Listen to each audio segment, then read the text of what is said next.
আমি আজকে আপনাদেরকে একটা খুব সুস্বাদু একটা রেসিপি করে দেখাবো নিরামিষ। তো এখানে সেজন্য আমি আলু আর পটল নিয়েছি। এগুলো আমি প্রথমে আগে ছাড়িয়ে নেব, দিয়ে কেটে নেব। তো আমি সুমনা চলে এসেছি আজকে রেসিপি ঝুলি থেকে একটা রেসিপি নিয়ে। আশা করি আপনারা সকলে ভালো আছেন, সুস্থ আছেন। আমার সকল বন্ধুদের আমার পরিবারে স্বাগত জানিয়ে আজকে রেসিপি আমি শুরু করছি। এখানে দেখুন আমি বেশ বড় বড় ধরনের দুটো আলু নিয়েছি আর 5-6টা পটল নিয়ে নিয়েছি। তো এগুলোকে আমি আগে আলুর খোসাটা ছাড়িয়ে নেব, আর এই পটলগুলোকেও আমি ছাড়িয়ে কেটে নেব। এরকমভাবে ছাড়িয়ে নিচ্ছি পটলগুলোকে। আর দুধারে দুটো মাথা আছে, সেই মাথাগুলোকেও কেটে দিতে হবে। তো চলুন আমি আগে পটল আর আলুটা ছাড়িয়ে কেটে নিই। এই দেখুন বন্ধুরা, এখানে পটল আর আলু আমি কেটে নিয়েছি। তো আলুটা আমি দুটো দিয়ে নিই, একটা বড় সাইজে যেটা সব বেশি বড় ছিল সেটাই আমি দিলাম, দেখলাম এতেই আমার হয়ে যাবে। তো চলুন এবার মূল রান্নায় চলে যাওয়া যাক। গ্যাসের চুলায় একটা আমি কড়া বসিয়ে দিয়েছি, আর এর মধ্যে সাদা তেলও দিয়ে দিলাম, আর এখানে দিয়ে দিচ্ছি 1 চামচ ঘি। এই রান্নাটা কিন্তু যদি ঘি দিয়ে করেন তাহলে কিন্তু বেশি ভালো লাগবে। তো এখানে যেহেতু এখন গরমের সময় আমি ঘিটা একটু অ্যাভয়েড করছি, সেই জন্য হালকা করে ঘিটা আমি দিলাম, অল্প করে ঘি দিলাম। আমি এটা সাদা তেলেই রান্নাটা করছি, আর নাহলে পরে পুরো সাদা তেলেই রান্নাটা করতে পারি। তো এর মধ্যে এবার আমি এই পটল আর আলুটা ভেজে তুলে নেব। প্রথমে আমি পটলগুলো দিয়ে দিচ্ছি। দেখুন ঘিটা কিন্তু গলে গেছে, তেলও গরম হয়ে গেছে। আমি এবার পটলগুলো আস্তে করে দিয়ে দিচ্ছি। পটলগুলো আগে ভেজে নিই, তারপরে আলুটা ভেজে আপনাদের সঙ্গে আবার চলে আসছি। আঁচটাকে কিন্তু একটু মিডিয়ামে রেখে দিলাম, আর এখানে আমি নুন হলুদ কিছু দিচ্ছি না, এমনি তুলে নেব ভেজে। নুন হলুদ ছাড়াই কিন্তু এটা তুলে ভাজবো। এরকম বন্ধুরা পটলগুলো ভাজা হয়ে গেছে, এবার আমি পটলগুলো তুলে নিচ্ছি। পটলগুলো তুলে নিয়ে আমি এবার আলুগুলো ভেজে নেব। আর পটলগুলো ঠিক এরকমভাবে ভেজে নিতে হবে, বেশ একটু হালকা হালকা ভাজা হবে, ব্রাউন কালার ধরবে, এইভাবেই পটলগুলো কিন্তু ভেজে নিতে হবে। দেখুন পটলগুলো আমি তুলে নিলাম। এবার ওর মধ্যে দিয়ে দিচ্ছি আমি কেটে রাখা আলু। আলুটাকেও আমি ভেজে তুলে নেব।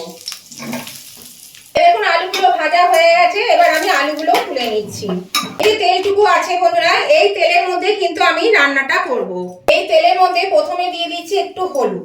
হলুদটা দিলে মশলাগুলো ছিটকাবে না, সেই জন্য আমি এই হলুদটা একটু দিয়ে দিলাম।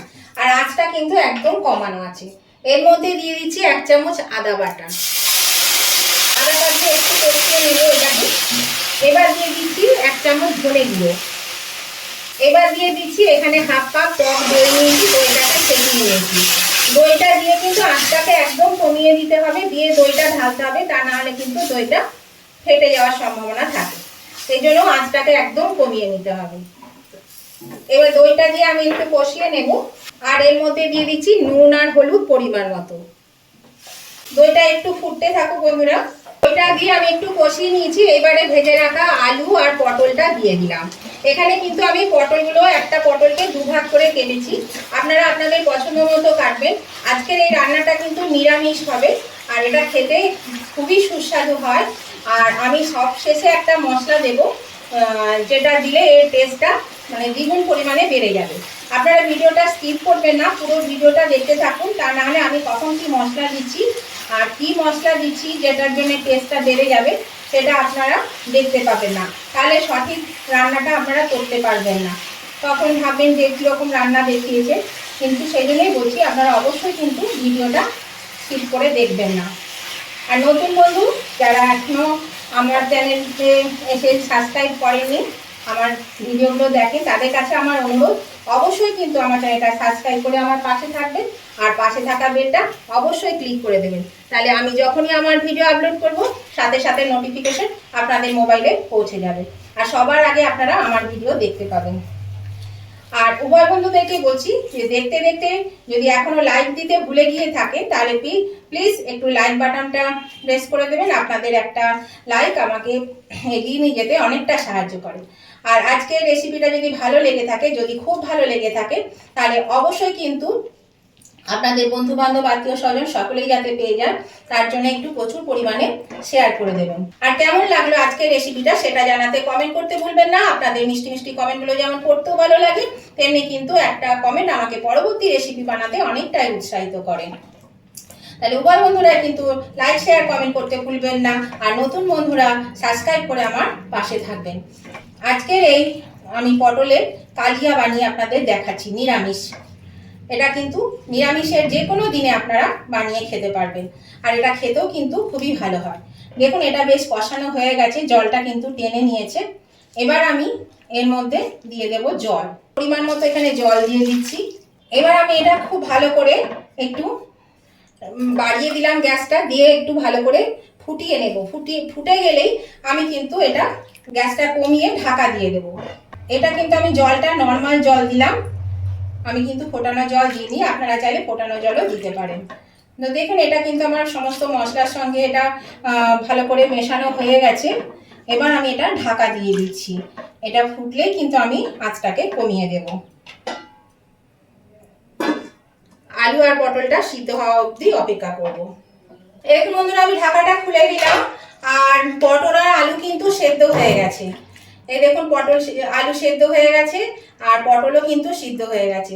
তো আমি এবার যেটা বলেছিলাম যে জিনিসটা আমি দেব, এখানে আমি হাফ কাপ মতন খোয়া নিয়েছি। এই খোয়াটা আমার তৈরি করা থাকে, মানে মিষ্টি টিষ্টি দিয়ে একদম তৈরি করা থাকে এই খোয়াটা, ওই জন্য আমি আর কিছু করলাম না। এই খোয়াটা আপনারা কিন্তু যদি আপনাদের তৈরি না থাকে আপনারা ঘিয়ে একটু ভেজে নেবেন প্রথমে, দিয়ে এটা এই সময় লাস্টে দিয়ে দিতে হবে। তো যেহেতু আমার এটা তৈরি করা আছে সেই জন্য আমি আর এটা ঘিয়ে ভাজলাম না।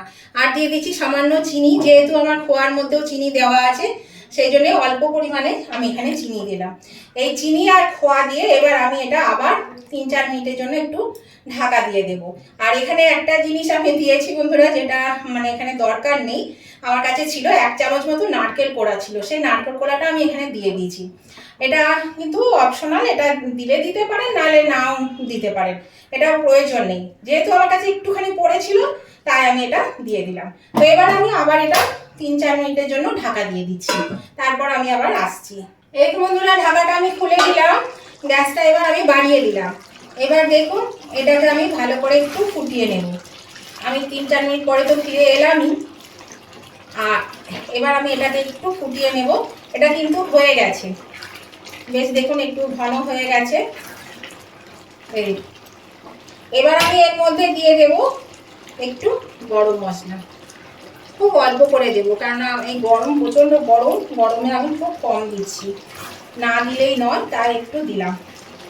তবে আপনারা যদি খেতে না চান তাহলে দেবেন না, আর যদি বেশি খেতে চান তাও দিতে পারেন, সেটাও ভালো লাগবে। তো এটা হয়ে গেছে, এবার আমি এটাকে নামিয়ে নিচ্ছি। এটা ভালো করে কিন্তু ফুটে গেছে, আর বেশ একটা থকথকে ভাব চলে এসেছে।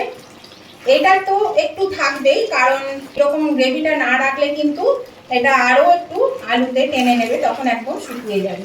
আমি গ্যাসটা অফ করে দিলাম। এবার আমি একটা পাত্রে তুলে নিচ্ছি। এটা খেতে কিন্তু অসাধারণ লাগে, অবশ্যই কিন্তু একবার করে খাবেন নিরামিষের দিনে, দেখবেন খুব ভালো লাগবে খেতে।